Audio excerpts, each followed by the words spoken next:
माझ्या माहितीनुसार हा जो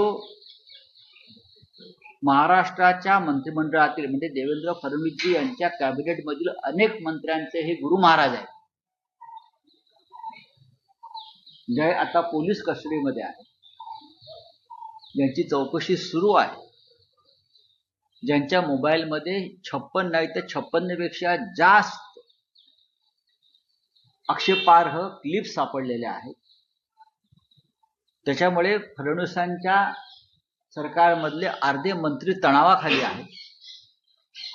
ते इतके तणावाखाली आहेत की काही लोकांना आयसीयू मध्ये भरती करावं लागेल. जी माहिती माझ्या समोर येते आहे त्यानुसार या भोंदू बाबांना जी माहिती दिली आहे पोलिसांनी ती अत्यंत गोपनीय जरी असली तरी महाराष्ट्राच्या सध्याच्या मंत्रिमंडळातले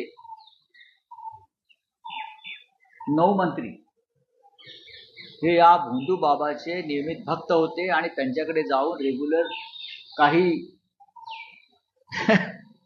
अत्यंत घृणास्पद प्रकारचे विधी करत होते. ही अंधश्रद्धा आहे. त्याहीपेक्षा महाराष्ट्राच्या प्रतिमेला